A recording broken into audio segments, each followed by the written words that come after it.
a couple streams today. I'm just testing out a couple things, and then from there, I'm gonna come back after 4:30. So I'm gonna do something at 4:30, and then come back. So I just want to test a couple things here. It sounds like I am. Am I muted?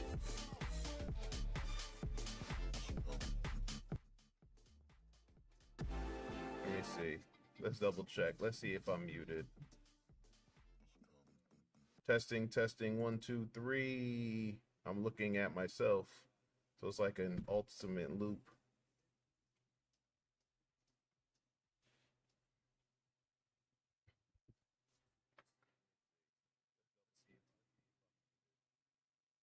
I don't understand why.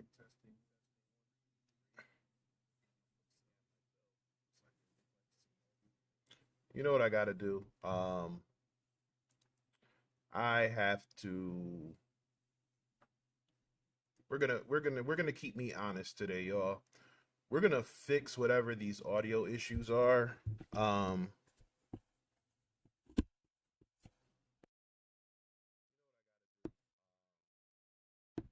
I have to. So yeah. So for one, let's fix this camera. We're gonna fix whatever these audio issues are. Yeah, we're gonna try to fix the audio and get these because after we were good at one point. For one, let's fix this camera. All right, so I think it's starting to sound a little better. So, actually, I want to try something else while we're at it.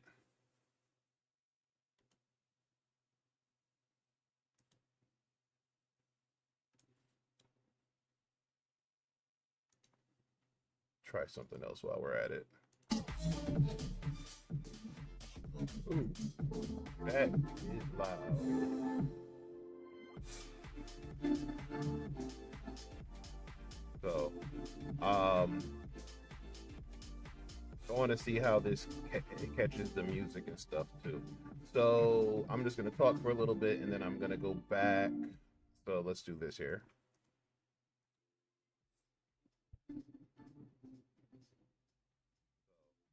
Um, what up, bro? I want to see how this. I'm messing with the audio at the center, man. We had a stream and things got mixed up. So, but we're like I was saying before, man. That's my face. So we're gonna try to keep me honest here today. There's a couple things that I want to work on. However, I do have to take a call in about 20 minutes just to square some things away. Um, and I want to, like I said, I want to fix that. So what I'm gonna do today is no, I want to finish up building the Minecraft server. Well, at least fixing the Minecraft server because we started to do it last night and started to run into some issues, did some troubleshooting. So I think I figured out what the problem is. We were using the wrong Java version.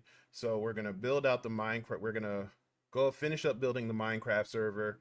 I'm actually gonna probably start the whole process again just because I want to um, create a tutorial for those who want to build their own Minecraft server. So we'll go through that. And then we'll just, we'll do some tech talk and some stuff. I want to talk about, so we talked about building the online community yesterday. Today, and actually, Kron, I'm gonna probably have to talk to you about that in a second. But actually, you know what, guys? You know what? I'll be right back. Hold on.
All right.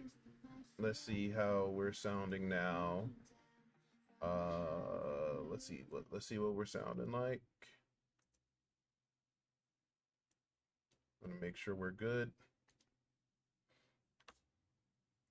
Let me know in the chat if y'all can hear me clearly, because again, we are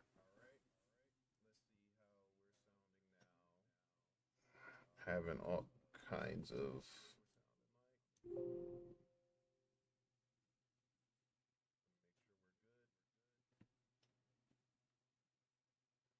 Let me know in the chat if y'all can hear me clearly, like this. I don't know. So I have the okay. I'm gonna we're gonna have to look through this because it still sounds like it's muffled or something. Oh, you do sound it sounds clear. All right, cool. Appreciate it, brother. Um, so where was I before? Oh, yes. Maybe then maybe it's just my speakers, whatever. All right. So what I'm doing today is like I said, um we're gonna finish up the Minecraft server. I want to get a lot of things ready for our initiatives next month, and I gotta keep it a buck with y'all. I am a little behind the curve with it, with the work schedule, uh, the business, and this other things. It's been a little rough. But while I'm doing that, I don't want y'all to, get bored talking to me about or just keeping me company while I'm trying to get these things done. I wanted to talk about a couple things. First and foremost, I think we'll talk about DeepSeek today, so you'll get my opinion on that. Um, you know, is it is it what it's all cracked up to be? Why the big fuss? Are there security risks? Or is it just another, basically the Chat GPT version of what's happening with TikTok, or the AI version of what's happening with TikTok? So we'll talk about that. Again, we'll talk about other stuff that's going on here at the center. As you can see,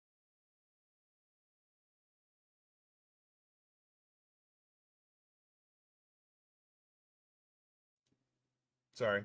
Um, yeah, the cameras are a bit choppy for the center stuff, the center cameras, like the stage cameras and everything. So we're gonna work on that. I need to get the I want to get this whole audio debacle squared away. And honestly, I just want to be able to get the just get everything going. So y'all are more than welcome to kick it with me here while we're doing this. Um, if not, we got some other stuff going on. Um, sounds like all right. So I'm just gonna do one more thing that I have to kind of get up for. So just give me one more second, y'all. I promise I'll be back.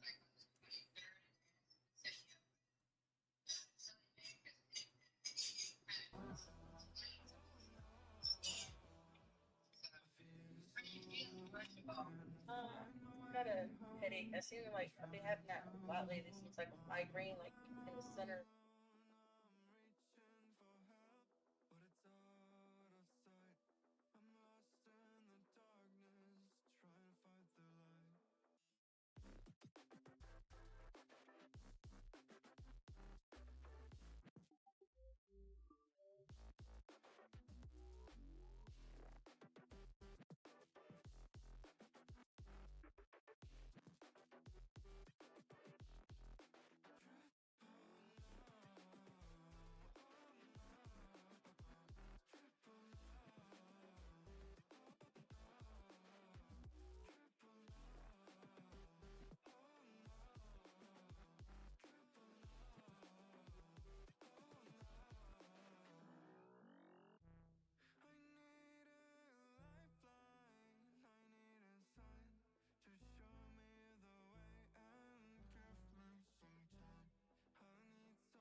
Testing, 1, 2, 3.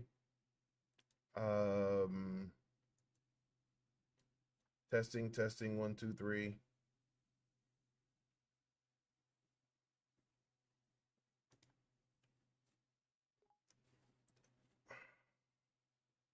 Ty, what's going on, man?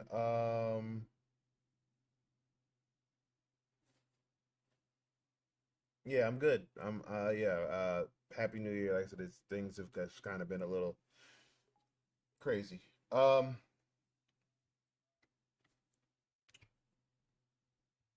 So we are going to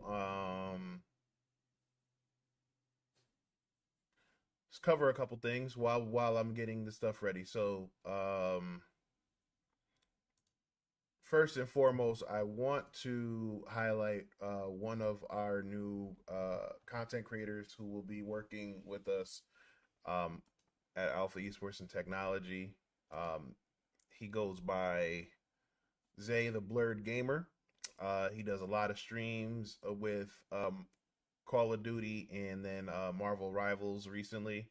And he does a lot of stuff for charity. So he streams a lot, and you can donate to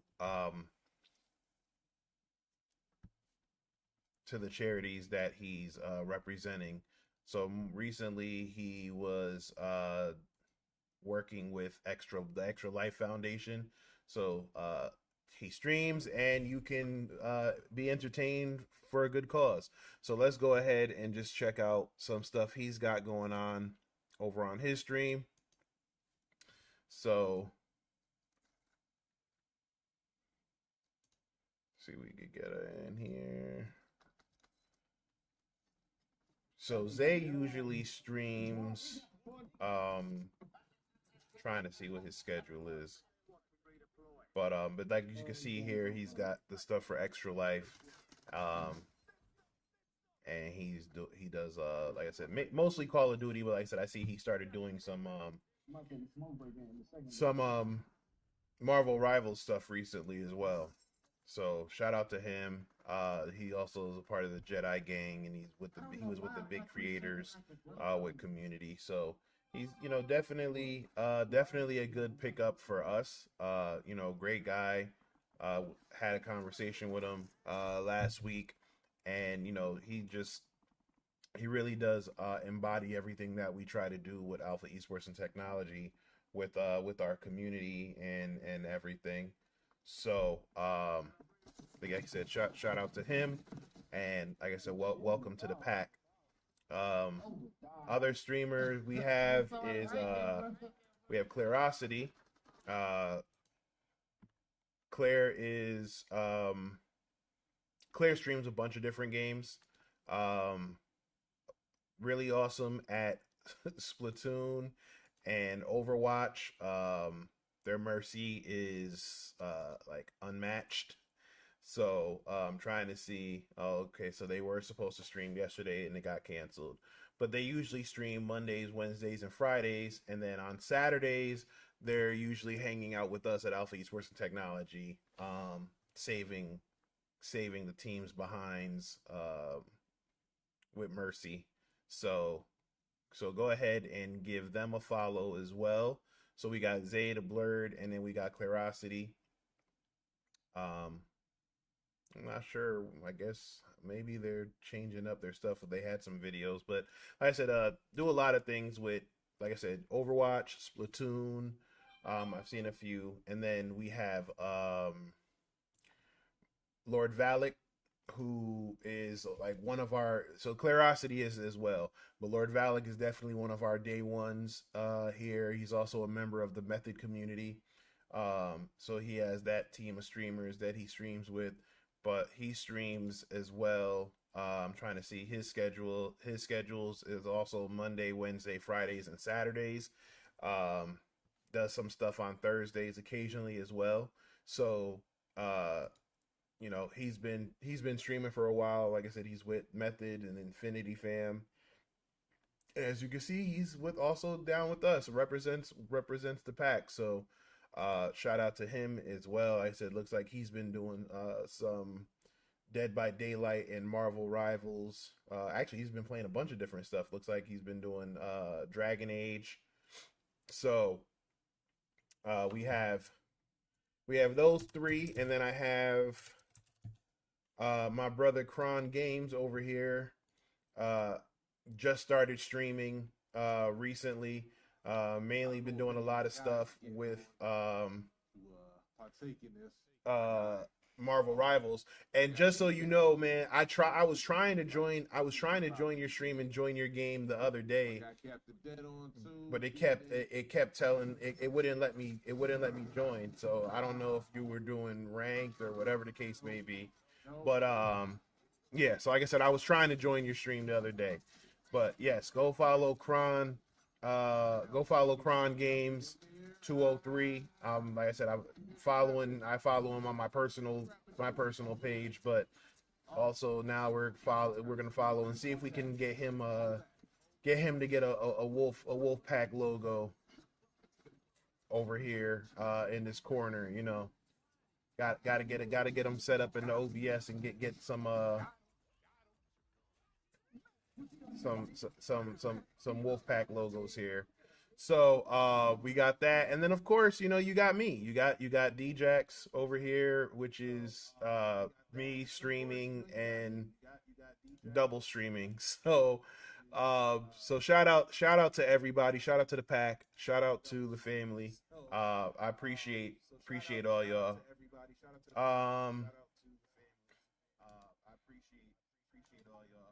Let's see what's going on here. I'm just gonna check my LinkedIn because we are streaming on YouTube, we are streaming on Twitch, and we are streaming on LinkedIn as well. Shout out to DJ Burrell. Yes, sir. Appreciate you checking in. Like I said, I apologize for the delay.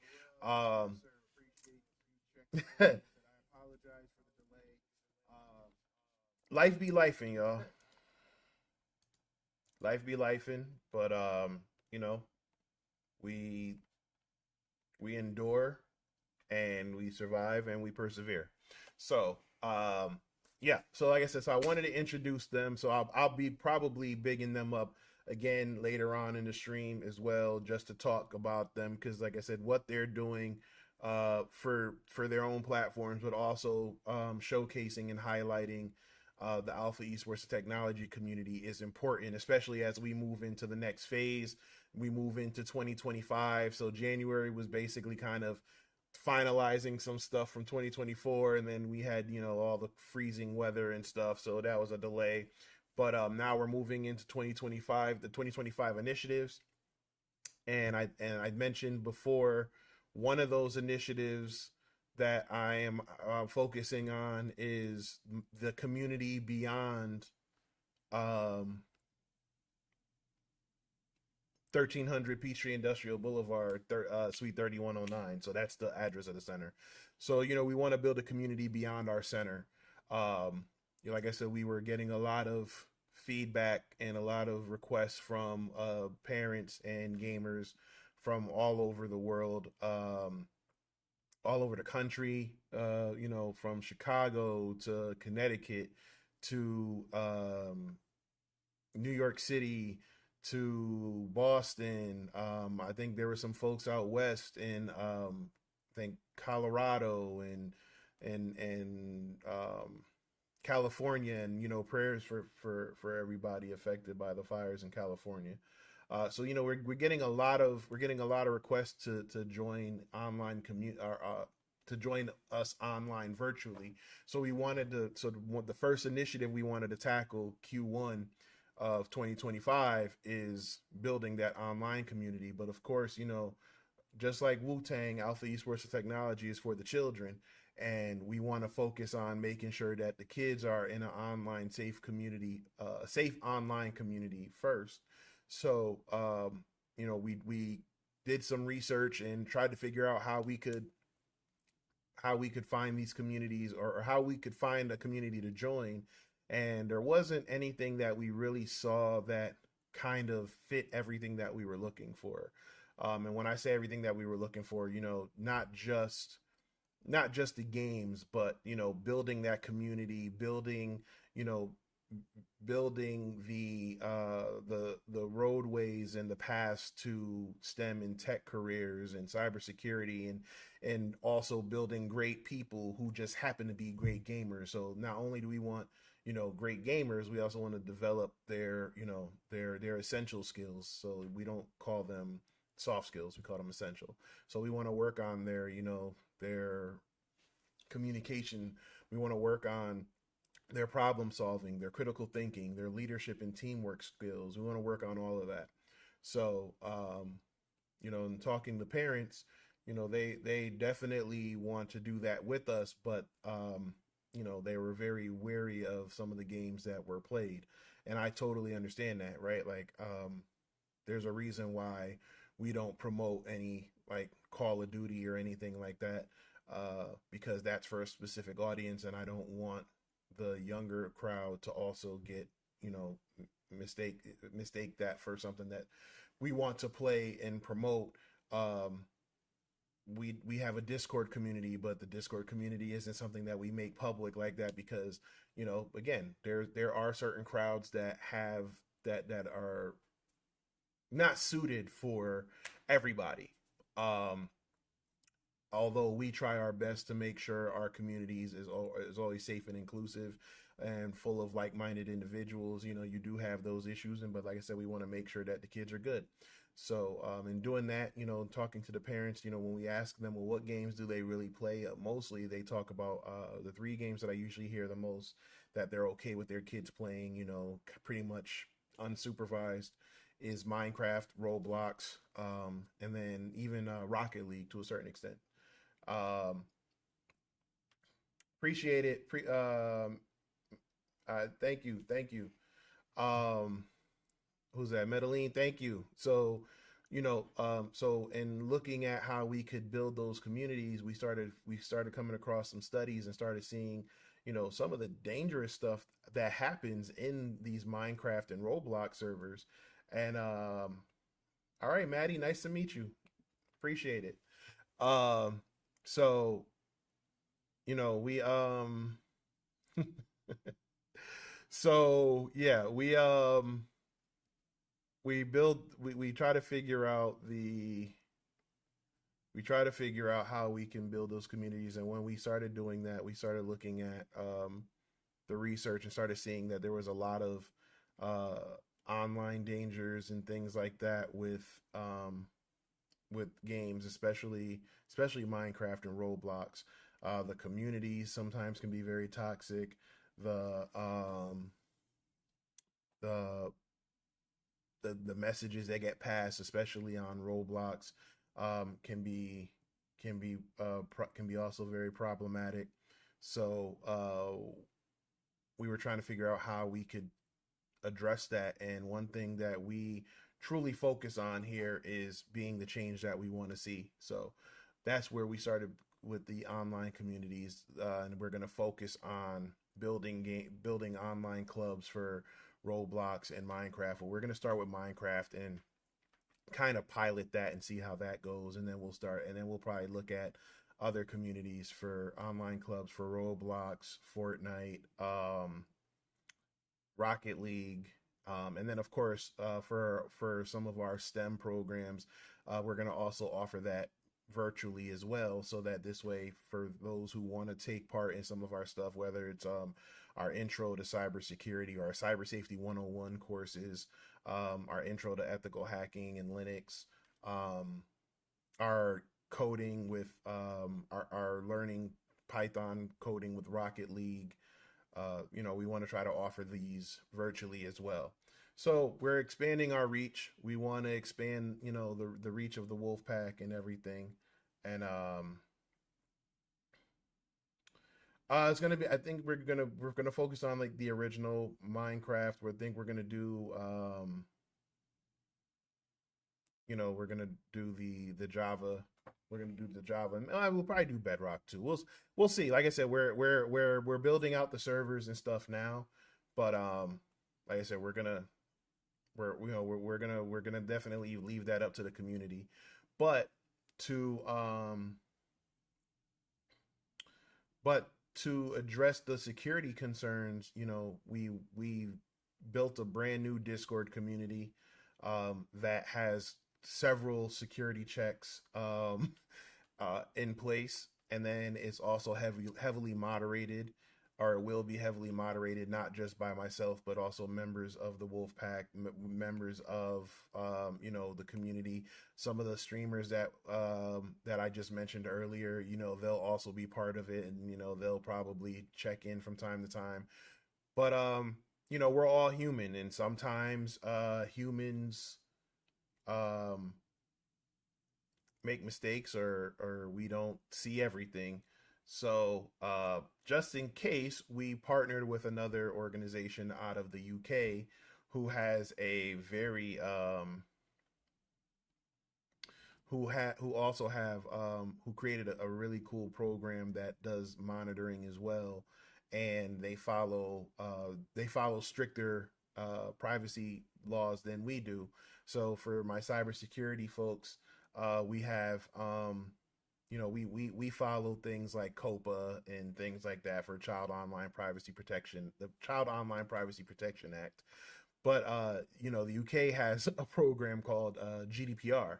So that is a very strict guidelines, and especially when it comes to our community, we want to make sure that they are as safe as possible online. Now, we will still be monitoring and moderating certain things. We still will ask to, make sure they're using best practices and not oversharing any information. Like, don't share your personal information. Don't share where you live. If you want to say, hey, I'm from this locale or this location, that's fine. But, putting up your personal information, we just want to make sure that that's safe. We want to make sure that no one's putting out any links that can be dangerous. Yeah, like there you go, phishing links. We want to make sure that no that we want to make sure that everybody is safe and just doing what they love. And I also want to give the parents peace of mind to also know that their kids are doing what they love in a safe environment. So that's where the online Wolfpack communities will be focusing on first, and then we'll, like I said, see how that does, and then we'll move into other games. In addition to that, we are going to bring back our tournaments. Now, tournaments. Let me not say we're not doing online, because we will be exploring that as well. But our local tournaments, so our Mario Karts, our Smash Brothers, Street Fighter, Tekken, all of that is coming back in the spring. So if not, probably in March. So be on the lookout for that. And like I said, what I want to do is probably do an online tournament as well as an in-person tournament, and then have the in-person champion play the online champion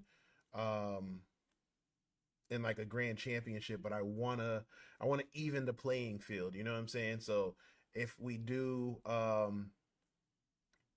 because if we do the online champion playing the in-person champion, then they'll have to play online, which would play to the strength of the online gamer. So I'm exploring some options to see if we can probably do like a big event where we can do everything, and then maybe you know, we find a way to play online as well as play in person. I don't know yet. This is the year 2025 is the year where Alpha Esports and Technology decides we're gonna go big or go home, and we're gonna throw everything at the wall and see what sticks. So yeah, appreciate it, Maddie. Yeah, definitely. Like we really want to get some stuff out there. We've talked with other orgs about building talent pipelines for some of our younger gamers who want to pursue professional careers. We're looking at game development tracks, but everything that we're doing is done with first and foremost the goal of making sure they're the best versions of themselves at all times. So that's what we're going to be focusing on. So if you're a streamer and you're interested in partnering with us, shoot us a message and let us know. Again, we are very particular about what we want to promote. We are all we are definitely about building communities and inclusivity and building safe spaces for everyone. I trust me, I don't mind if if there's some cussing or anything like that, but we do want to avoid any super toxic situations, especially since again we do deal with a lot of middle school and high school age kids, and we want to show them an alternative to what they think is the norm, right? You hear the Call of Duty, and I'm not trying to single out Call of Duty, but you hear about the Call of Duty lobbies, or you hear about. I mean, I've heard Marvel Rivals can get toxic at times as well. So streamers on Zelda always do tournaments. Yeah, like I said, so we gotta yeah, we're definitely gonna explore some options.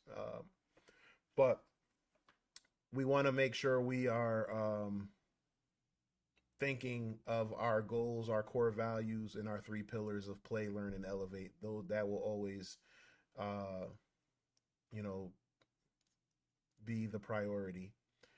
So while we are working on that, so like I said, so yesterday we started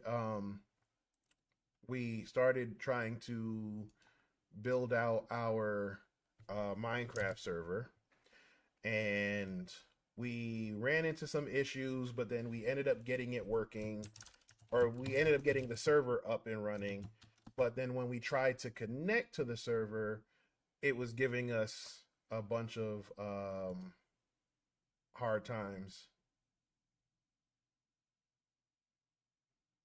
So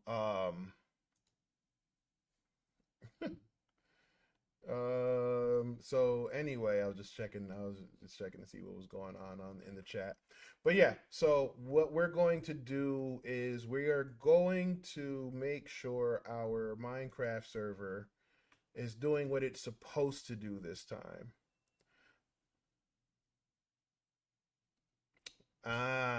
The accepts offers from designer somehow. Um, I mean, I think that's something we can probably explore. Even, I'll be honest with you, not just offers from designers, but I mean, if you're willing to teach a class or a workshop, I think that's also something that we could explore as well. Like my again, we're trying to build communities, and obviously everybody has, especially in today's economy and with everything going on, uh people should figure out ways to put some money in their pockets. So let's see if we could work something out like that, where we can offer workshops on using programs or whatever to do that. And yeah, let's see how we can make that work. I think to connect, I mean, you could just you see it right here on the bottom third. You can go to Alpha Esports Tech on all of these platforms. I'm usually most active on Instagram. So if you go to Alpha Esports Tech on Instagram, and shoot me a message there, or you can go to alphaesportstech.com. All right. So, let's see here. So we are going to start from scratch with our Minecraft server. All right. So just rock with me here for a second, everybody. Boop, boop, boop, boop.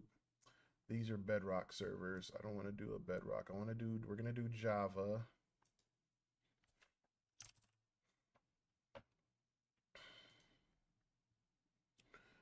All right. So with now, let's move over here. So again, just like yesterday, we have our server. We built a separate machine that will house our Minecraft servers, because there's actually another thing that I'm gonna be looking at with Crafty, and that'll probably be something that will unfortunately be a little bit more exclusive for, like I said, for classes and workshops. But we're gonna go ahead. We're gonna make a Linux server and put Crafty on there, and that'll probably house a lot of our servers as well, just because Crafty has a lot of cool features that I want to use as far as backing up the servers and things like that. So anyway, so right now we have a small mini PC, and we are going to go ahead and download Minecraft. So what the mistake we made last time was we downloaded Minecraft but didn't pay attention to the version of Java. So you want to make sure whatever version of Minecraft you're downloading, you want to also make sure you're downloading the proper Java version when you're doing the Java server. So you want to go start, and they also have a wiki that you can also use. So what we'll do is we'll just right click and we'll open the link in a new tab for that. And then to download our server, we'll just click this link here. So this is Minecraft server 1.21.4 jar, and that jar represents a Java file. So we're going to go ahead and download Java as well to make sure we can run this program. So we'll go ahead and click that, and you'll see a thing here that says server.jar. And then if you open up the folder, you'll see it has the little coffee, that little coffee logo, and that indicates that it's a Java file. So I'm gonna make the icons a little bit bigger just so you can see it. Let's make them large. Okay, well, it says server. So what we're gonna do is we're going to copy it, and then we're gonna go to our, we made a folder, so you can just actually, what it will do is we'll just say click new. So right click your desktop, go to new and hit folder, and then name your folder, and we'll name it Minecraft, like we named this one Minecraft server. So once we do that, we take the Java file that we just opened and move it in here. Now, what you see here is basically all the stuff because we ran the server earlier, but we're going to go ahead and, since we're saying we're going to start from scratch, actually, no, I'm just going to run the server. What you want to do when you start the server, you want to right click it, you want to go open with, and then, like I said, you see you want to download Java. So before we do that, let's go ahead and show you where you can download Java. Oh man, yeah, we definitely got to talk about that, the DeepSeek stuff too. So we'll go here. So this is, no, so you can download, you probably could not download this version of Java as well, but you want to get the SE development kit. And remember, we're using, all right, cool, Maddie. Because we downloaded the 1.21, we want to make sure we're using the Java development kit. So JDK 21. And then you want to find, this is a Windows machine, so we're going to use the MSI installer. So we'll go ahead and click that. And then when you click it, it'll show up in your downloads folder. So as you can see here, if we just go to here, you'll see JDK 21 Windows. And then when you're ready, you just go ahead and double click it to install. As you can see, it'll say, well, we've already installed it, but when you go through the process, you want to go ahead and click yes and everything. So let's see. Actually, I'm going to show you 23 real quick. And then you'll see it says welcome. This will guide you through everything. You want to go next. And I'm going to stop it here just because I already have 21 and I don't want to confuse the server with 23.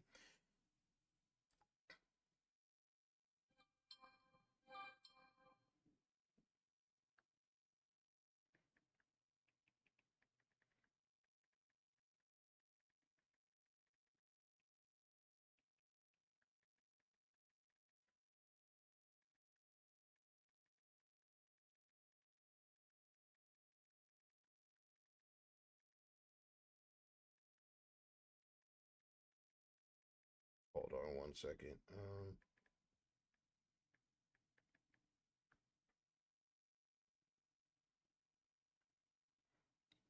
Oh boy.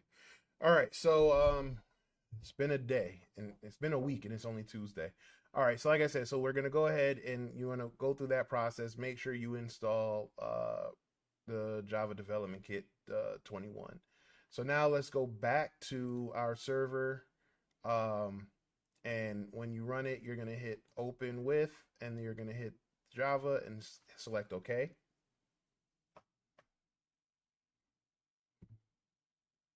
And if you don't want to do that, the other thing you can do is it's going to take a while to load up. But the other thing you can do is where is the you can go to your command prompt and you could run this here. But if you want to start it with the graphical user interface, you can leave out this no GUI part. But basically, you would just copy this, go down here, type in CMD, and then go to open.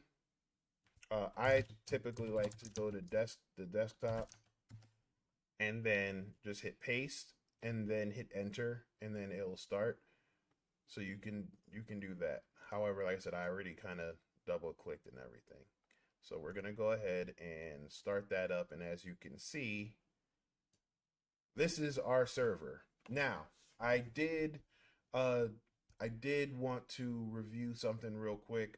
When you go in here, you'll see it says it's loading recipes, it's loading advancements, it's starting the Minecraft server 121.4, and this is the vanilla version of Minecraft, so there's no mods, there's nothing in there. And then it says default game type creative, and then it's generating all this information. Now, let's say you want your server to be a survival server and not necessarily creative. You would you could actually go ahead and stop this server, go in here, and I think I jumped ahead again, so I'm messing up all over the place. So I'm sorry. Before you run your server, you want to go to the EULA, and when you first go to the EULA file, it'll say false.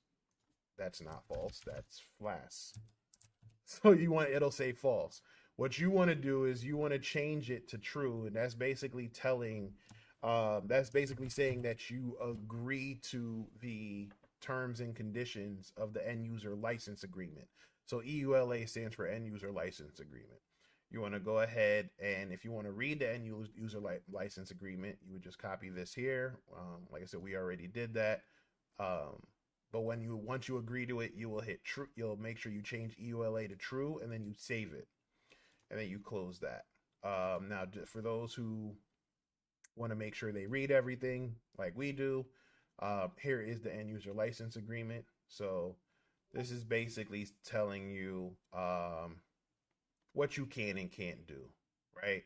They want to make sure that you're following the best practices for online safety, make sure you're following their community guidelines, make sure you're following the core values. And again, this is perfect because this truly aligns with everything that we're doing. But yeah, so you want to go ahead and make sure you're reading all of this.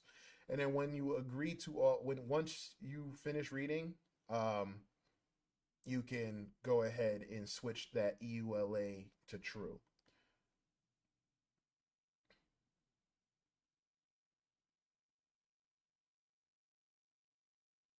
Okay.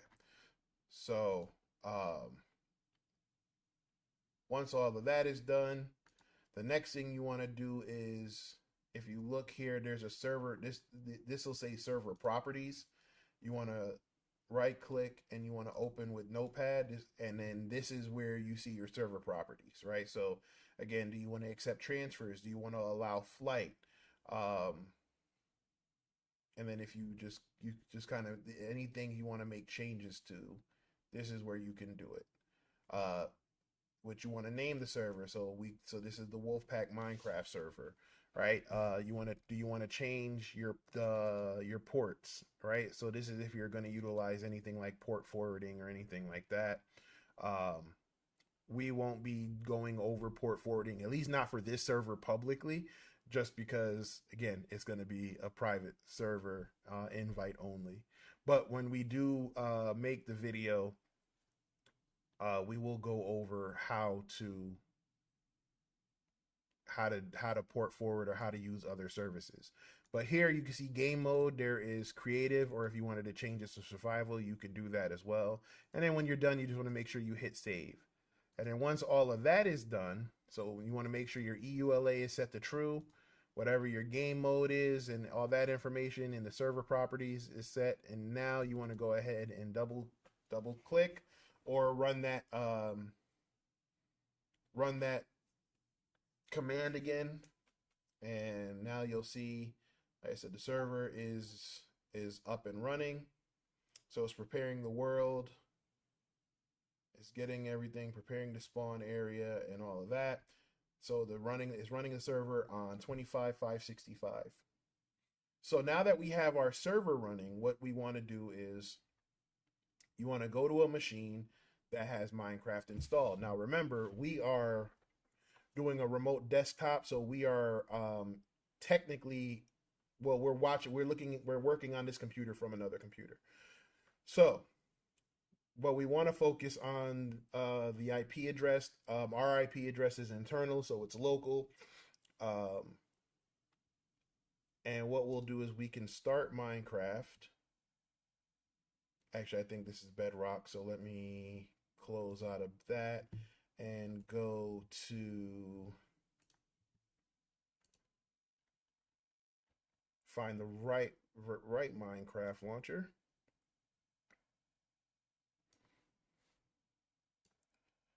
Oh boy, I'm gonna go, give me 1 second because I need to log in with my credentials and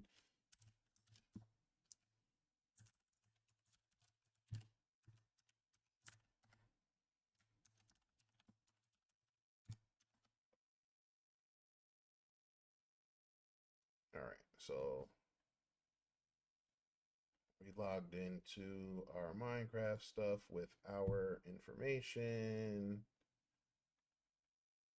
We want to make sure we are using Minecraft Java Edition, and we are going to go ahead and hit play. Now it's just preparing, and once it loads up, we will move everything over.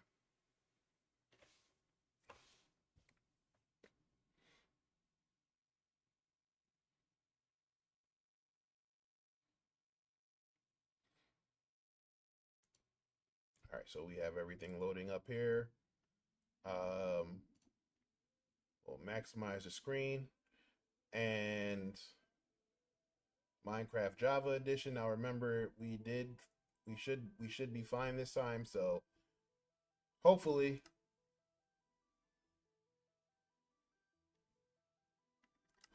it won't give us any hard times. So let's go ahead and allow access. And now we want to, why is it still saying incompatible version?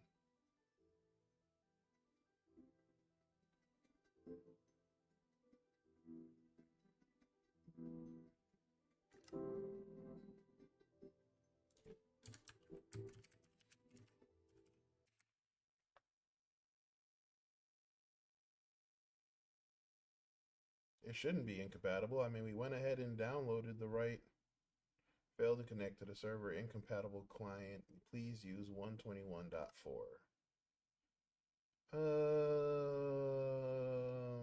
All right, hold on.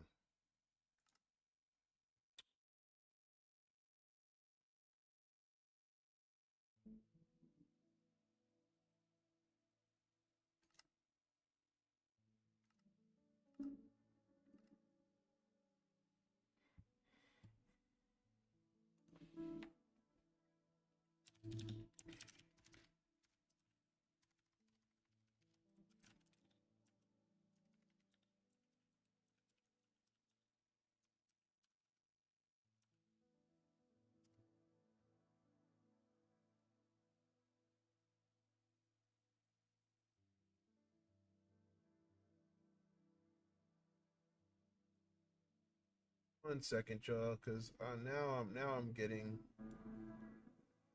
a little irritated because I feel like we did all of that.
think I know what's wrong now because it's 121.4.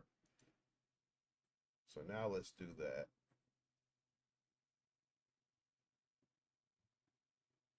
Got me looking crazy on stream. I ain't even do nothing to nobody. All right, so we are back. All right, 121.4. There we go. So now, proceed. We should be finding our server. Now play nice.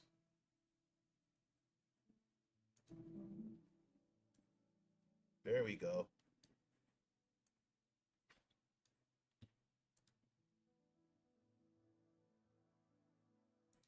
So now if I want to connect to the server,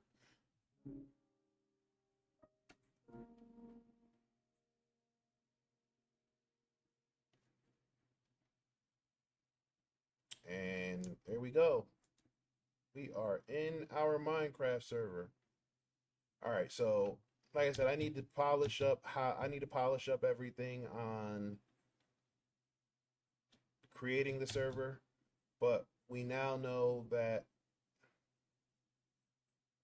we do have our server. It's working, it's running smoothly.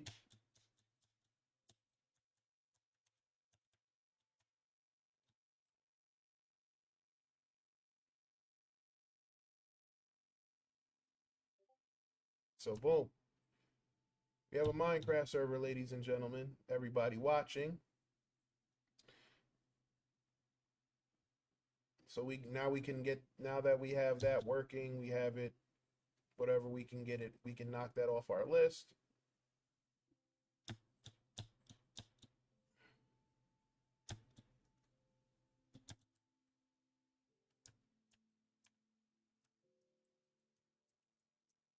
Want to make sure everything works.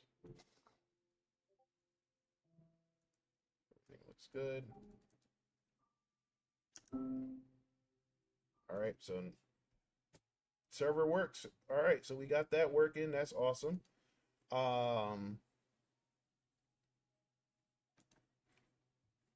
So we have our server.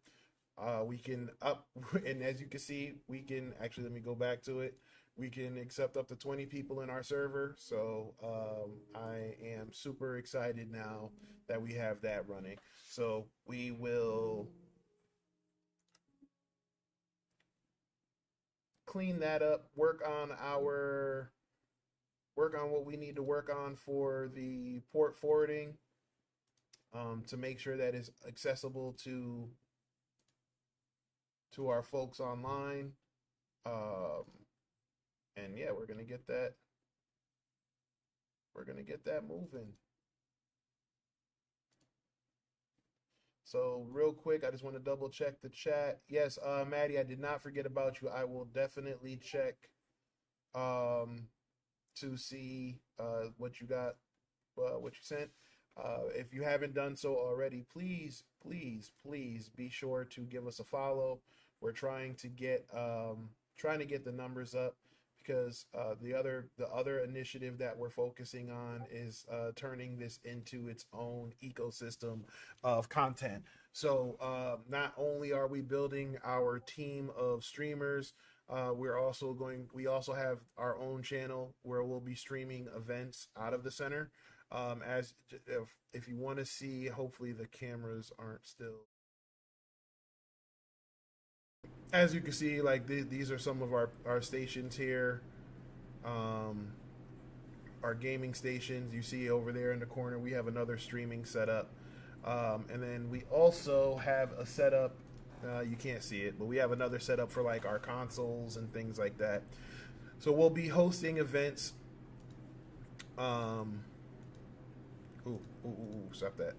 That was bad. Oh, that's bad. Stop that. But yeah, we'll be hosting events and streaming the events as well. Like I said, it's all about creating that community and giving gamers a place to call their home and just enjoy gaming, whether it's geez, whether it's casually or anything like that. So we do have some cool stuff coming down the pipeline now. So we got the server stuff out of the way. I just need to now go ahead and create a video how to do that and add that to the channel, and add that to our content library. So that's something I can do another time. The next thing we want to focus on, has anybody taken a look at the DeepSeek yet?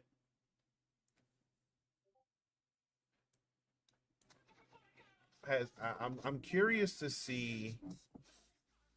I'm curious to see how how DeepSeek is working. Uh, Give me 1 second, y'all. That is a phone call I have to take.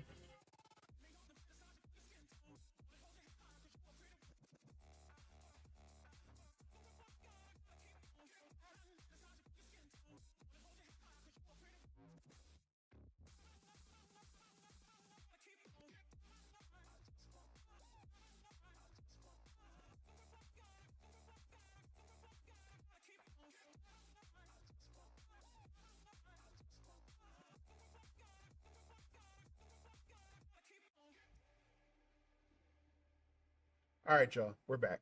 So, DeepSeek. So actually, let's. I mean, there. You know what's crazy is that DeepSeek has taken over the news, and rightfully so, because um they basically slapped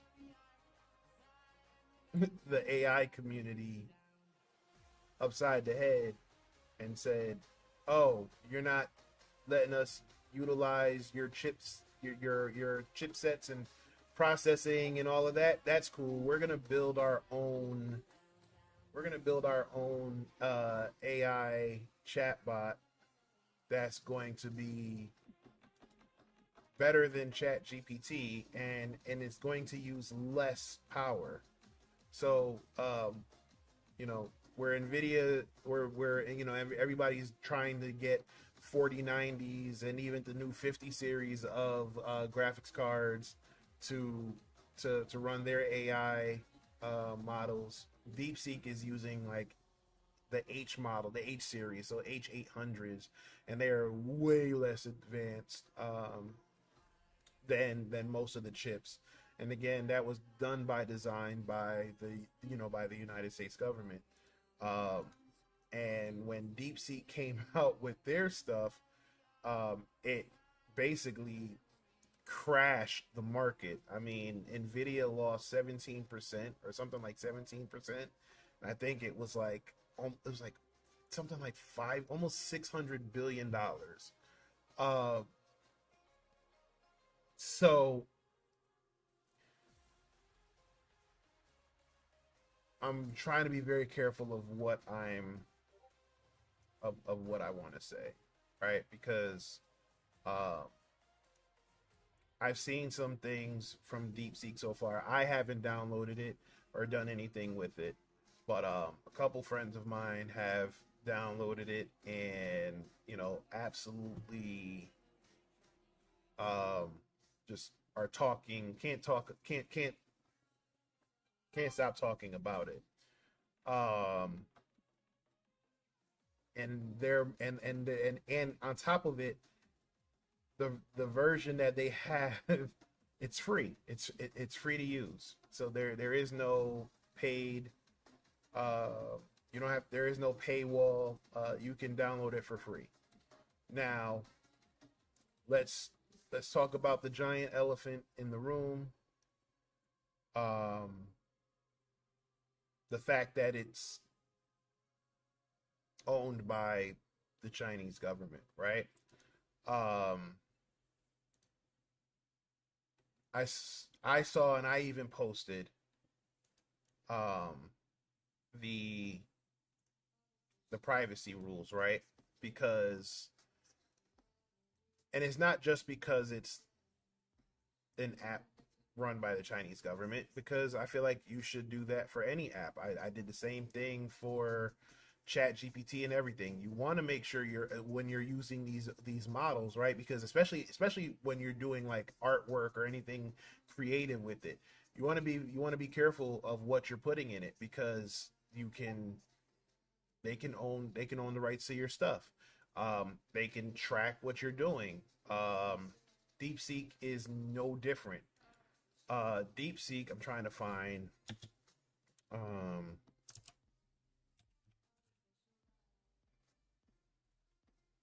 hold on.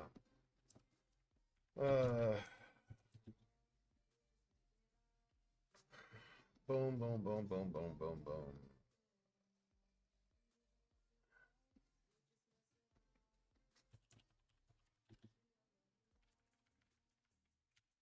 I wish I knew how to type right now. And for my cyber security folks, thanks for tuning in. I'm glad you're here. Like I said, we did some gaming stuff, getting our Minecraft server up and running. We talked about making sure we secure it, or make sure we have access secure. I'm trying to see if I can find the privacy policy. Actually, I know where I can find the privacy policy, because I posted a part of the privacy policy yesterday. Um,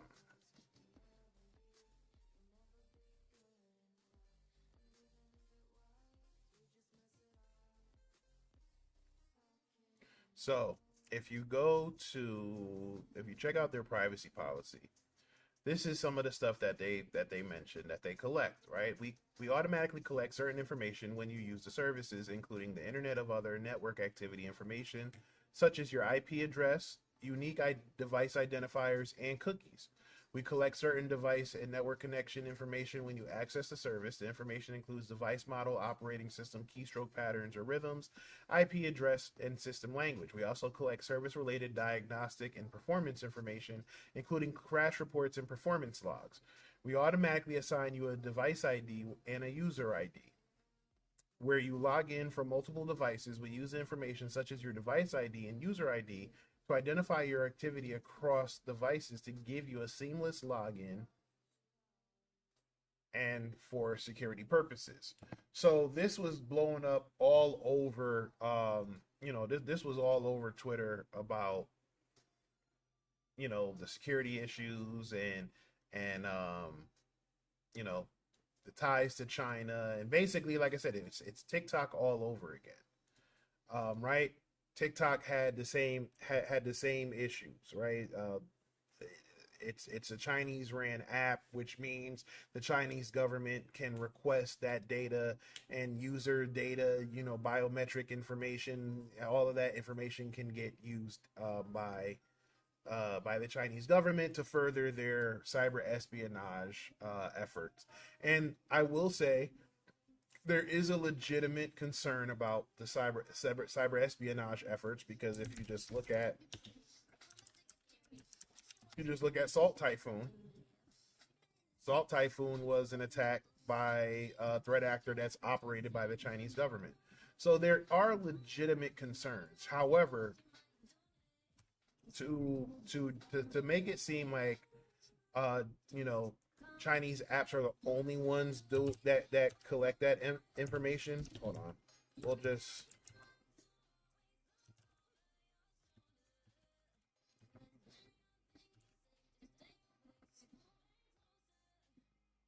right. So let's be fair, right? When you use Chat GPT is also going to get your IP address, device details like the operating system and model, location, browser type, usage type, every prompt. So it's capturing your keystrokes. So it's logging your interactions with the AI as well. So it's the same, it's the same thing, right? Let's Gemini, same thing. IP addresses, domain names, geographic location, device information, hardware, operating system, browser, screen size. So actually, let me just get that out of the way so you can see, right? So Gemini collects the same information, right? How about Microsoft Copilot? So it's going to collect your prompts, your AI generated responses, and your interactions with the system. So again, your keystrokes. Let's see, it's collecting IP addresses, it's collecting operating system information, it's collecting information related to your browser, the internet address of your computer, your unique device identifier, the device type.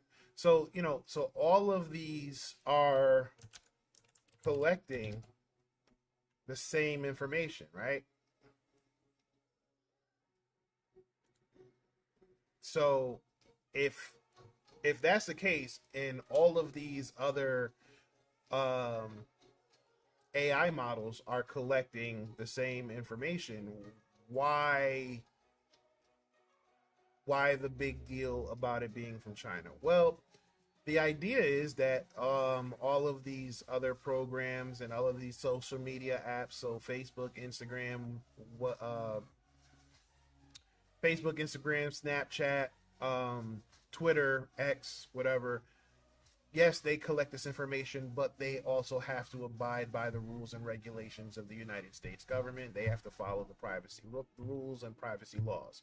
Now,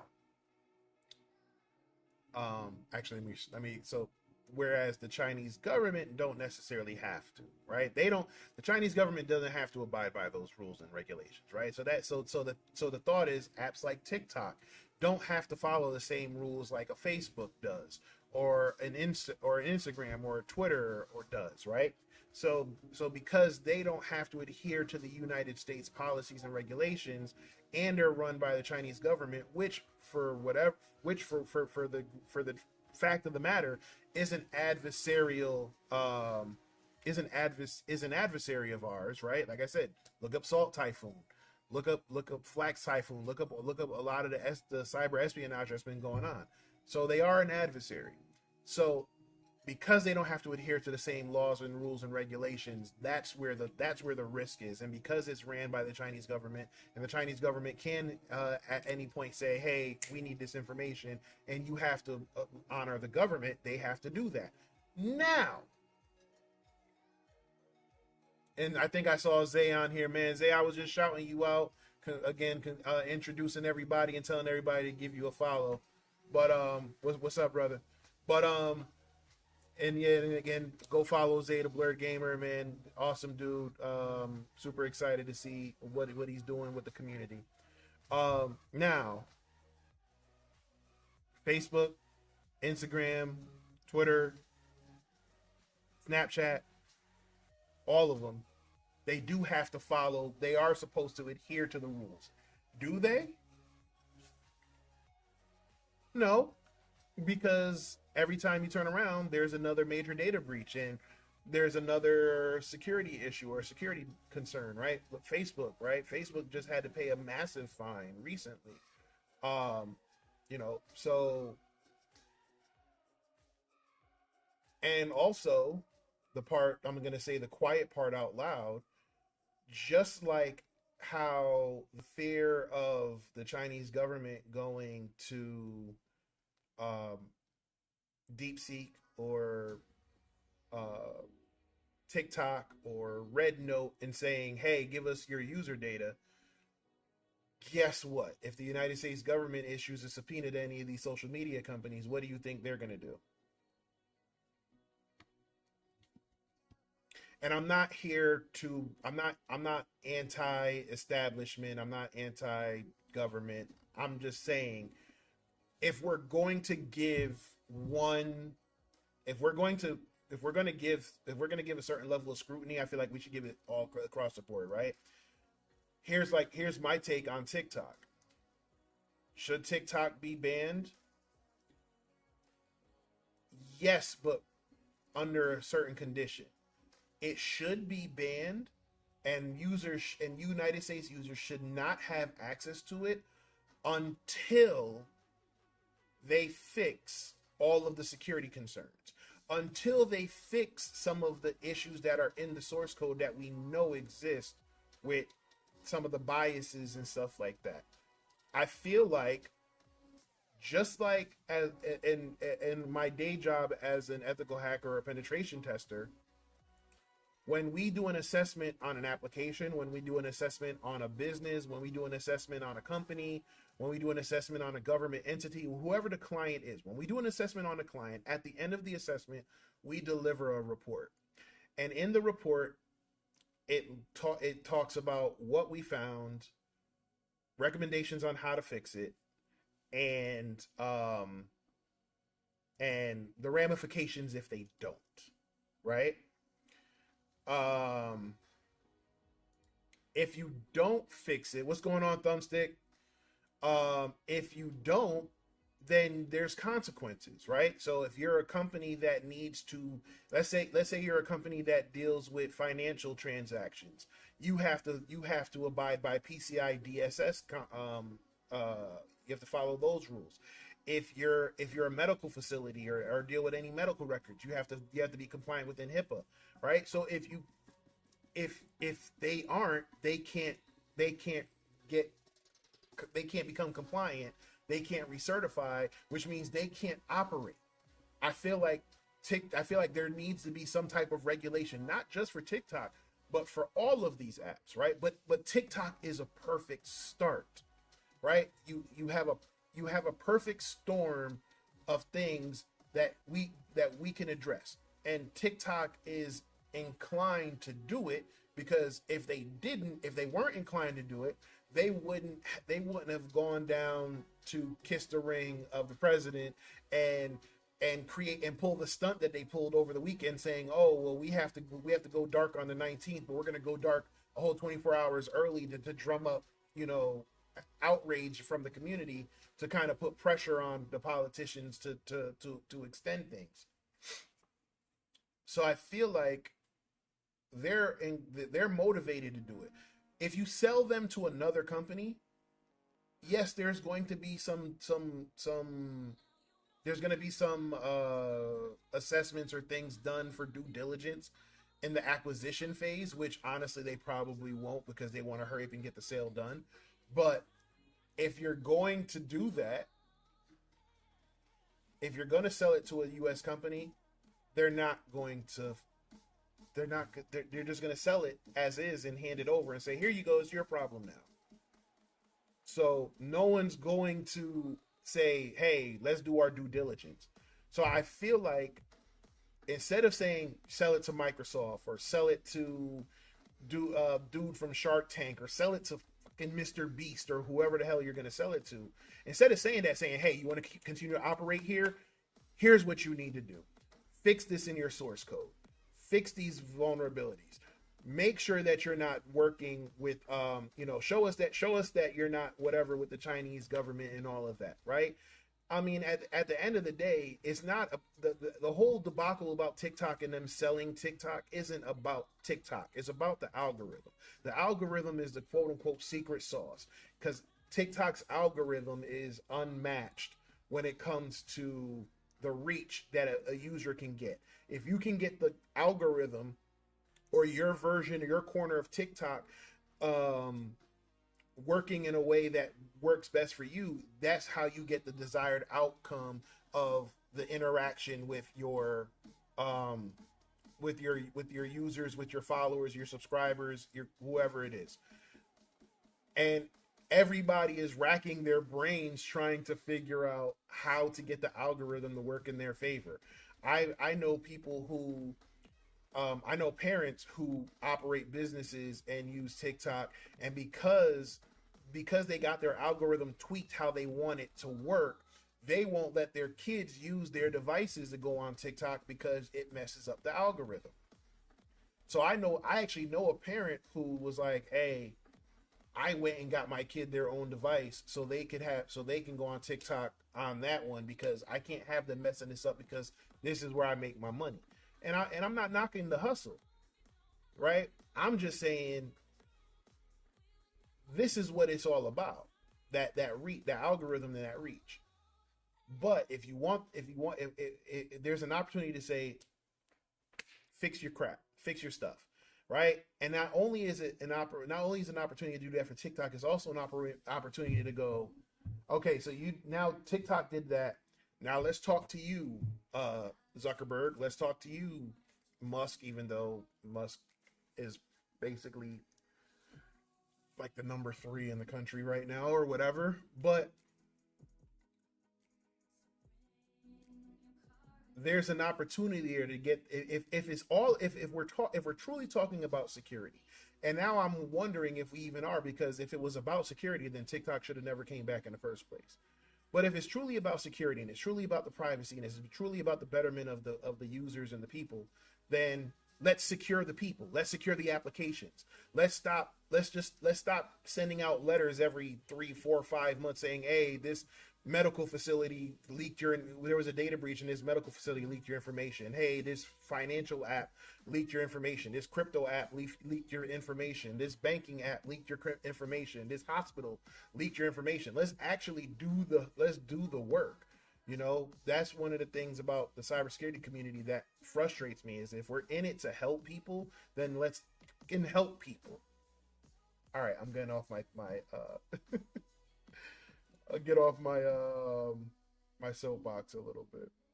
Thumbstick, let's see. Wish you worked at our company. We're using software that compromises developer app data multiple times, but they're swamped with other security risks. And see here, and now here's the thing about when you work with when you work with, there's never enough security staff to go around, and that sucks. That, and thanks for sharing that, Thumbstick. Um, that's what sucks, is budget cuts and the economy and whatever. You're laying off people, or you're not hiring, or you're outsourcing your work to, and I'm not getting into the whole H-1B visa debate, right? Train our people, get them jobs and get them trained. And that's the other initiative that we're working on with Alpha Esports of Technology and Alpha Cybersecurity, is getting people trained and certified. But that's a plug for a little bit later. They want security when it's convenient, or there's never a budget for security until the budget manifests itself because you got hit, right? No one cares about security until you need security. It's like, you know, it sucks. And here's what I've learned with working at working for startups, is when you decide to develop an app, right? Zay's here, Thumbstick's here, so I'm gonna use y'all. I don't know if Maddie's still here, but let's say Zay, Maddie, and Thumbstick decide we want to build an app. We're all coders and developers. Let's figure out an app. And they sit down and they go to a coffee shop, or they go to like a co-working space, and they flesh out this app that they want to build. And they're like, all right, let's hurry up and get a minimal viable product. Let's get it working product so we can get it in front of some investors and venture capitalists, right? So you're just worried about getting the app up, getting your idea up and running, showing proof of concept. So security, all of those things are afterthoughts, right? Now you do that. Now you get it in front of some investors. They're like, we love it. Here's a couple $1,000,000, or here's whatever, build it out, grow it. Now you have to build on the app. Everything that you promised for the app, you have to continue to build out with the app. And now you have to hire people and all of that to make this all happen. Again, you're not worried about security. You're worried about making sure that these VCs or these investors are getting a return on their investment for the next round of investing, right? So now you're boom, boom, boom, boom, boom. Now the app blows up. But you still have these security issues. So now again, you're still not addressing the security issues just yet. You're just building and building and building. And then at some point you say, okay, we want to get acquired, or we need to become compliant, or whatever. Or worst case scenario, you get breached. Oh crap, we should secure it. But what happens is at that point the development team has either been switched out or swapped out. Some people left the company or whatever. Or the ones who are there with day one, the last thing they want to hear is that their baby is ugly. And that's what I compare app security to, right? When the first startup I worked for, I had just come from no, they don't, because it's the security, it's a security versus convenience balance, right? So the thought with security versus convenience is the more secure a program is, the less convenient it is, right?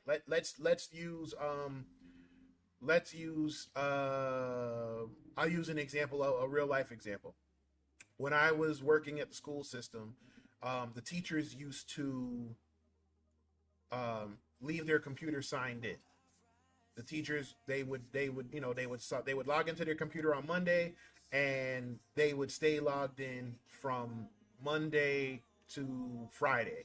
They wouldn't log out, they wouldn't shut down, they wouldn't reboot for updates, nothing. They would just let it rock.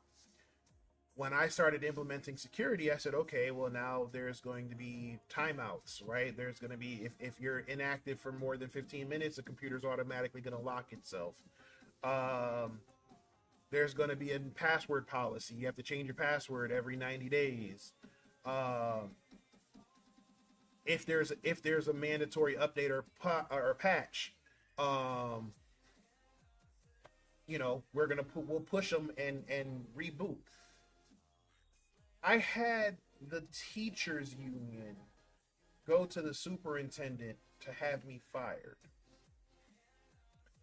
Why? Because now I added an additional 5 to 10 minutes a day to the teacher's work schedule, because now they have to log in all the time. Now they have to log in. They have to log into their emails and all of that. They can't just turn the monitor off and whatever, right? And they were like, oh, you're overreacting, you're paranoid or whatever. So what I ended up actually having to do was, like, I ended up doing a pen test on the school, and the security got in the way. That's exactly what it was. The security got in the way, and they literally were trying to have, they called for my termination. They wanted the superintendent to fire me. And it wasn't until there was a security issue, and then it was like, oh, okay, we totally understand what it was, what the situation is. But guess what? That was a school system. There's companies that still operate like that. So going back to the startup, when I'm working for the startup, I had just come from the consulting space. The consulting space is cutthroat. You go in, you do the assessment, you deliver the report, fix it. I'll be back in a couple weeks to do remediation testing, or I'll be back in a couple months or 6 months or a year, whatever. Boom. So when I went to my first startup, and now I'm an in-house security guy, I brought that same mentality to the developers, and it really caused a lot. It caused a lot of issues, because they're like, we got 2 weeks. I didn't know what a 2-week sprint was. I didn't know anything. I just knew fix your crap. So because of that, once I took some time to understand how the developers do what they do, I started to understand, and I actually started to feel for the developers. The developers are under a lot of stress. They got a lot of work to do in a little bit of time. These 2-week sprints go by quick. So I feel for them. And sometimes, some of the stuff that they're working on, it doesn't align with what should be done, right? So sometimes they will find shortcuts, or they won't use secure coding libraries to implement their stuff, and that leads to other issues. So that's where the whole concept of pushing left, of getting security involved early in the development phase, right? Early in the software development life cycle. If you get security in on the whiteboarding phase of it, now you're implementing security early on. Now they can focus on getting the security, getting that stuff in there. Does it slow the process? Yes, but does it make does it make it more secure? Yes. So thumbstick, yes, I agree. Just make sure you have enough people, in high places to sign off on it, and that like a need to know basis, right? Because what happens is you do that, and then you're like, you'll think that, hey, look, I found this, I fit in all of this.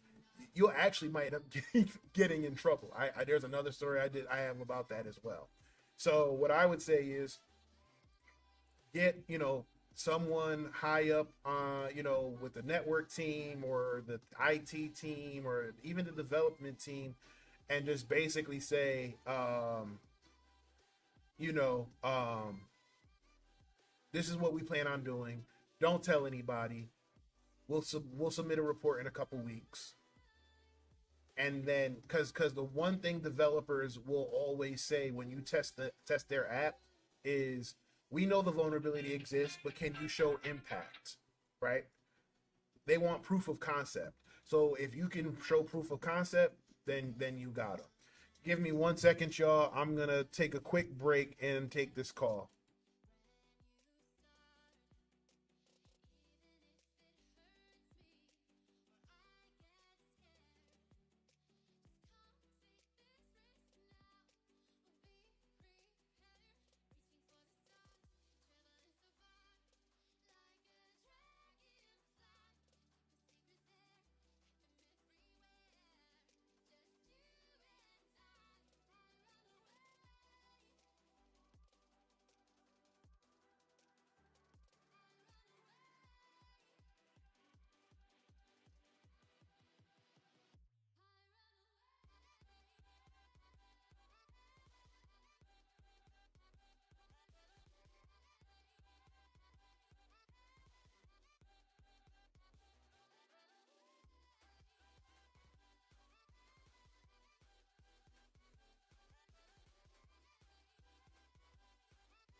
All right.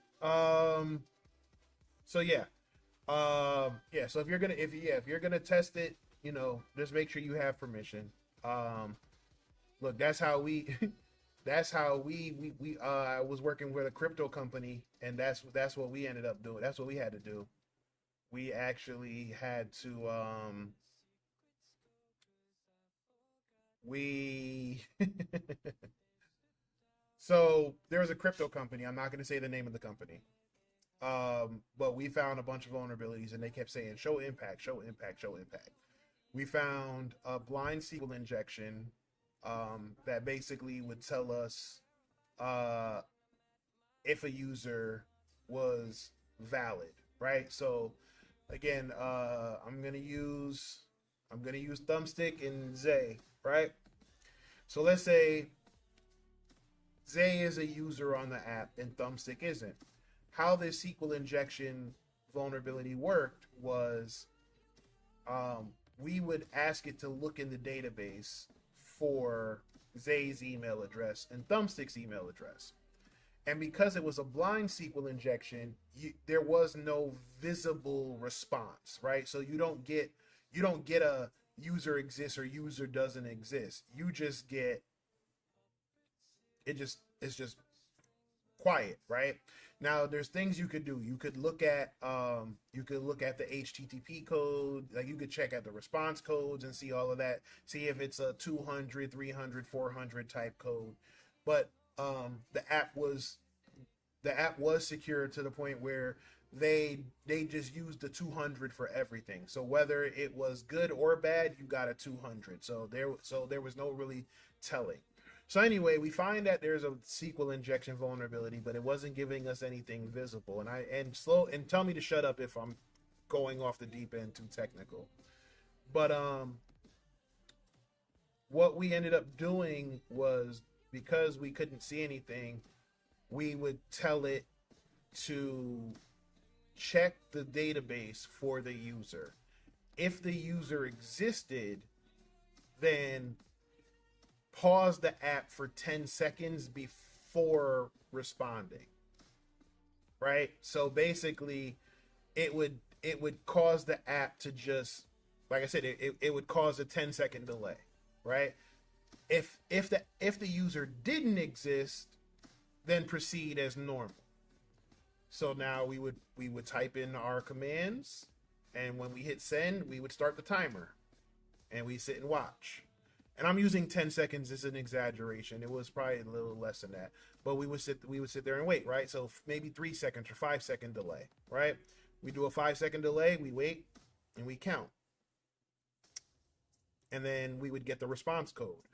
And then also you could tell in the response code the response time. So that's how we knew that. So that's how we determined the list of users. We just started throwing random email addresses in there, and if the user exists, the app would delay before we're getting a response. Um, so we found that, and then from there we were able to do another SQL injection that allowed us to actually log in with the user by sending a malicious SQL command that told the database, I don't care what the password is, we added 1 plus 1 equals 1, and that returned true. So therefore, because that returned true, the whole thing returned true, therefore authenticate the user. So we got in with the user. We found the users that existed. We got in with the users, but then we had it had a multi-factor authentication. It needed a 5-digit code that was sent to the user's text message. It was either sent to their text or email. Now, 5-digit, 4 and 5-digit MFA codes are weak because you can put that through a script or through some type of program like Burp Intruder or something like that, and basically run down that list quickly. What made it even better was that the timeout for this app, the timeout for the app was like 5 minutes. So I can get through a whole list of like 100,000 combinations in that in no time in that 5 minutes. The other thing is they didn't have any rate limiting protection, which means there was no timeouts, right? So for example, if you put in the wrong information 3 times or more, you get locked out, or you get told you need to change your password or whatever. There was no protections like that on this app. So now it was like, okay, we figured out the users, check. We logged in as a user, check. Now we have to bypass multi-factor authentication. Oh, I ran it through the script. Boom. Logged in as the user, we bypassed multi-factor authentication. So now we took all of these, and then there were a couple other vulnerabilities, but I didn't want to go into the whole story. But we took all of these vulnerabilities and chained them and put it into a report and said, here. So yes, separately, this is probably a low. This is probably a medium. This is probably a medium. This one's a high. This one's a high. But because this couldn't get done with this, it would probably get downgraded in the eyes of the developer. So now by chaining everything the way we did, we turned all of those lows, mediums, and highs into one massive critical. So that's where you have to show. And so we showed impact. They said, oh crap, we need to fix it. Also, the user that we used to show impact was a multi-billionaire VIP user of the app. So the CEO was definitely invested at that point when they saw the name of the user and saw that we could access their account. I wish I could say, yeah. We found a vulnerability where the users start from 1 and 1 was a super admin, so things went downhill from there, but we've at least reported that to them. Yeah, I mean, look,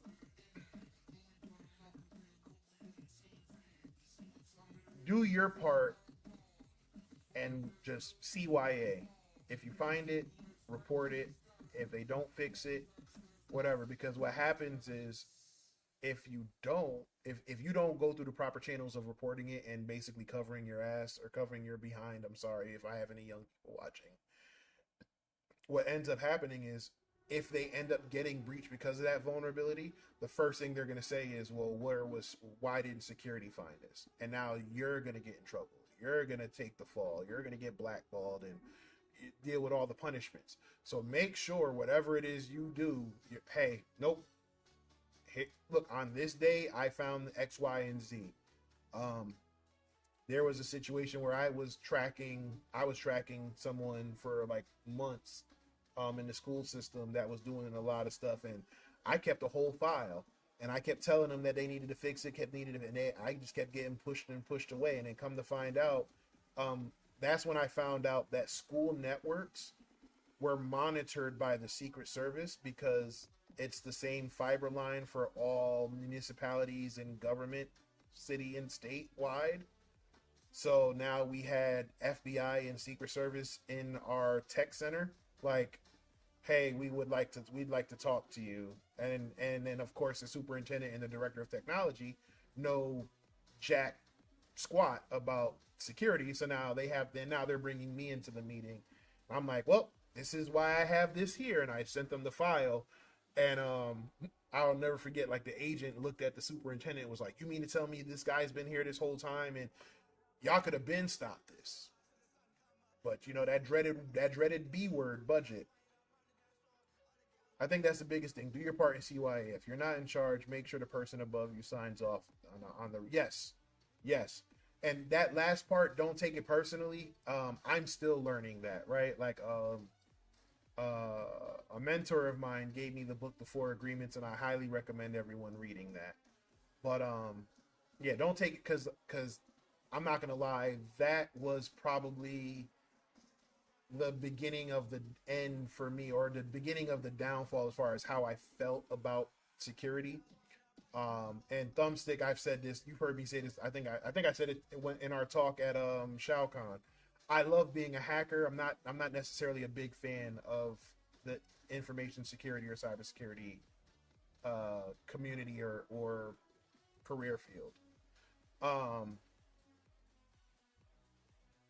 And that's because, like I said, I came in, I truly want to come in and help people, regardless of, you know, how much revenue you generated last year. Like, I would rather help the mom and pop shops and the small businesses and the homeowners with their security than I would dealing with all the Fortune 500 companies.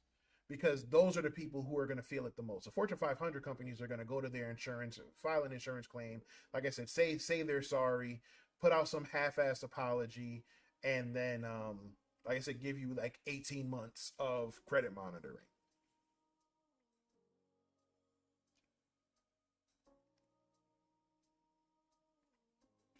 So you know, when people don't do that, it irritates me. It irritates me to the core, when it's like, you know, I put in my time and my effort to make this happen and show you where things need to get fixed, and you'd rather not, you know, do it. If you're paying me for my opinion, why won't you listen to me? Was the vibe I'd get. It's hard to get past that. Um, Hold on. Yeah, I agree 100%. And I know it looks like I think we are in an ad in a moment, but yeah, no, Thumbstick, I actually just repeated what you were saying. Yeah, if you're paying me for my opinion, why won't you listen? Not only are they paying you for your opinion, especially if you're coming from a technical background, you're paying for my skill set, right? And you're paying me well, because I'm telling you right now, I'm not doing my pen testing services for cheap. Whether it's as an employee or as a contractor or a consultant. And actually, if it's a contractor or a consultant, I'm probably charging you double. But but if you're paying me for my skill set as well as my educated opinion or my facts, because the data, the report is all the data that I collected that leads to the conclusion, why wouldn't you take it seriously?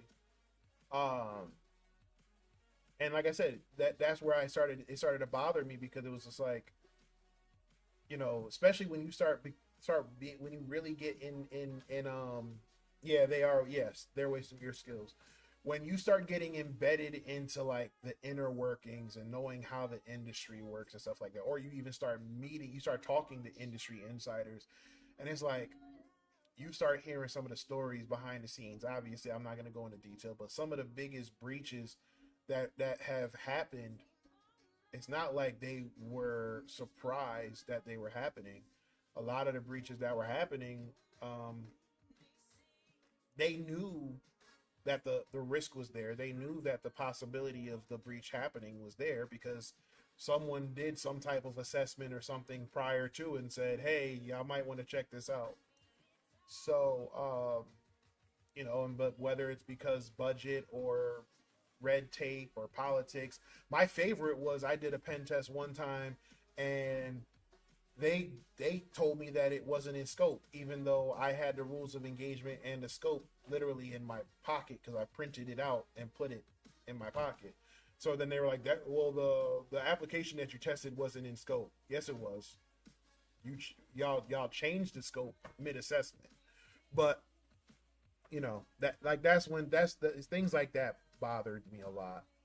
So now I focus more on just helping people get into the field and telling them the truth about it. And thumbstick, that's one of the first things I tell them is like, hey, when you get in there and you start getting into the thick of it, don't take it personally. Don't take it personally because you're there to collect a check. And it sucks to say that because so many people, we as cybersecurity professionals, we put a lot of time into our craft and into knowing these things, right? It doesn't stop when we clock out of work. There's a lot of research that we do. There's like my home lab is ridiculous, right? We're spending thousands of dollars on research, on books, on labs, on our own tools. And this is so we can get better so that when we do go to work, we're the most effective there. So being a cybersecurity professional isn't a 9 to 5. It's not an 8-hour a day job. It's more like 10, 12, 16 hours because because the really good ones are going home and working on perfecting their craft or studying for that next certification or whatever. So, that being said, you invest a lot of yourself into these things. You spend a lot of time away from your family. Like I stopped doing consulting. One of the reasons I stopped doing consulting is because I was missing my kids like tremendously. There were times where like I would fly out on Sunday. I would be in a different state Monday, Tuesday, Wednesday, Thursday, fly back Friday. Or no, fly back Thursday night. Wake up Friday morning, start writing the report Friday. Saturday, spend time with the family. And then there were times where I was back on another plane the next Sunday. Right? Now, sometimes they were like, "Oh, we'll give you a break and we'll give you a couple weeks in between." So that means wheels up Sunday, Monday, Tuesday, Wednesday, Thursday, fly back Thursday night, come, write the report Friday. And not that they gave me a vacation, it just meant the next assessment I was working on was remote, so I could do it from home. So I'm doing another assessment from home, and then like by Wednesday, Thursday of that week, they're saying, "Hey, we got another assessment for you. It's on site. Book your hotel and your plane ticket." So wheels up again Sunday, and you have to do it Sunday because this way you want to be there for the kickoff meeting on Monday. So like I did that for a couple years, and it was like the family, like, yeah, I was making really good money, but like I said, my kids weren't seeing me, my wife wasn't seeing me, my son, you know what I'm saying? Like I always said I would probably go back into it when my kids got older, got to college. But then it's like as they got older and as I got older, I was like, I'd rather not. I'd rather help people. I'd rather help the small businesses and the mom and pop shops and and those people Nah, man, it wasn't because like I was, like I said, I was making a lot of money, but then to have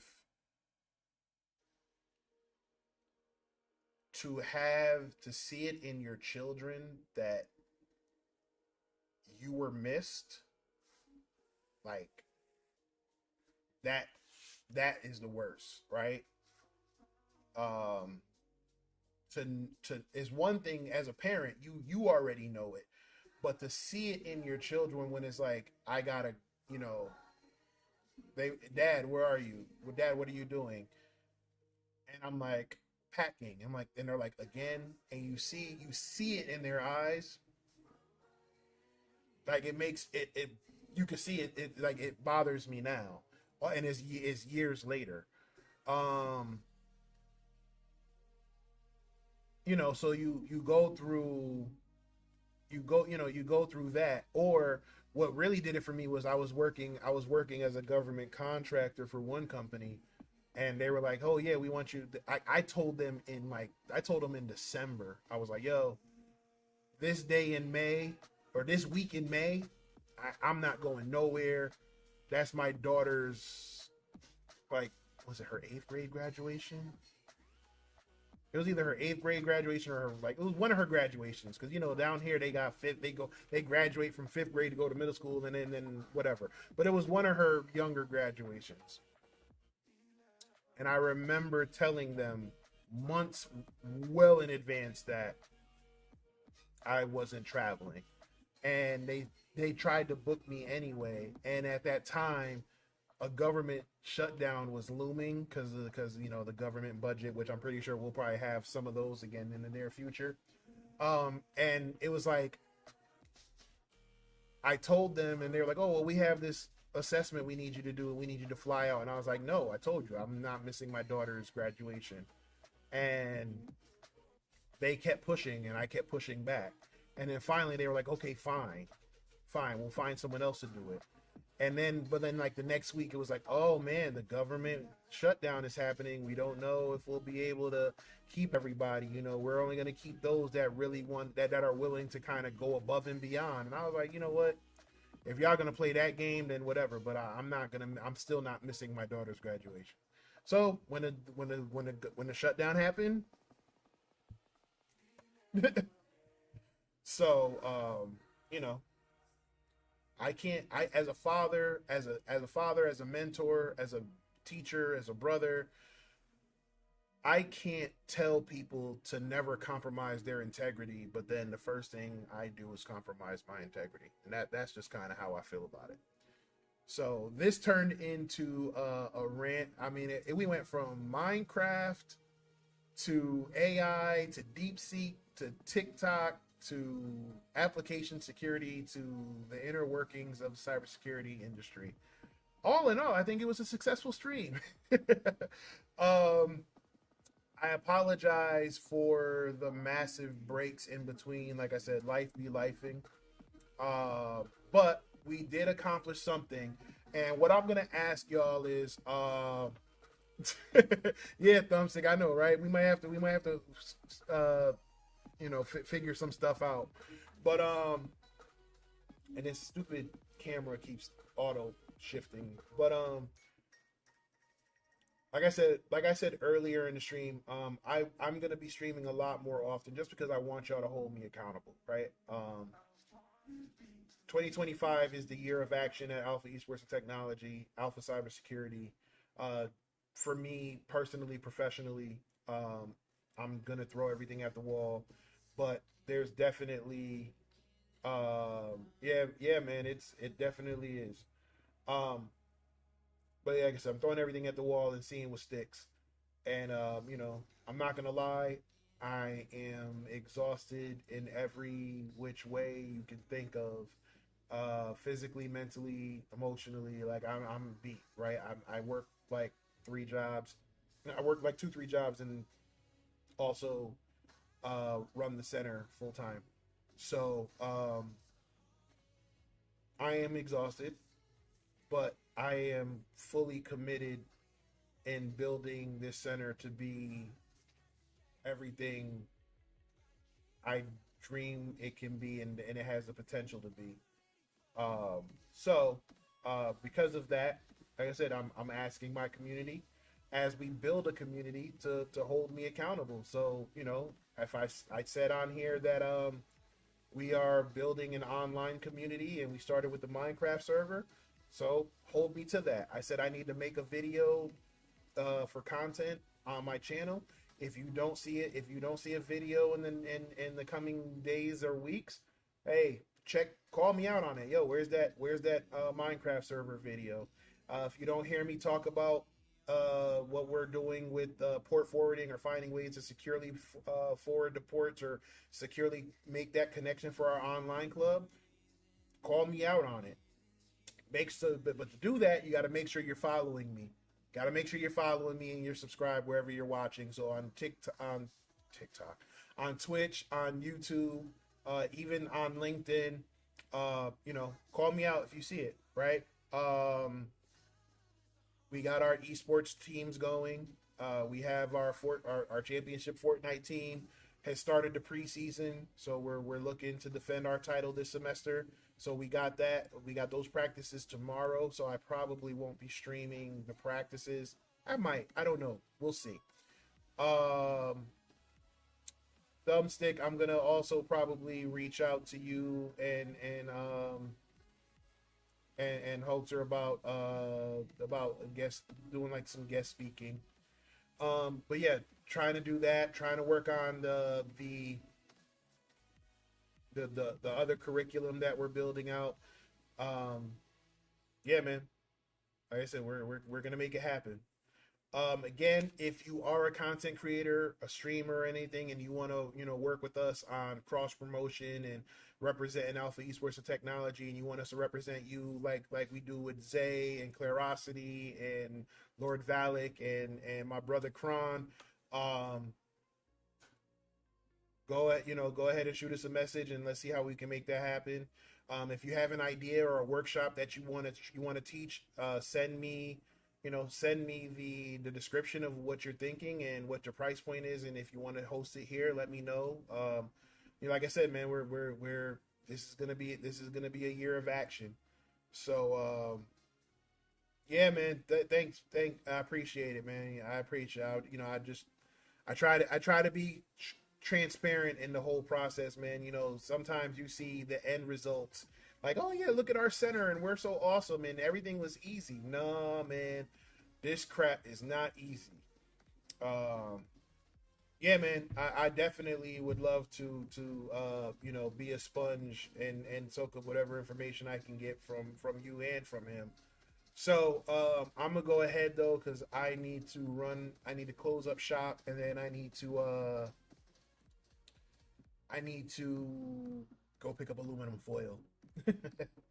But yeah, like I said, I'll probably be on tomorrow. It'll be a short stream if I do show up tomorrow, but I'll definitely be on Thursday.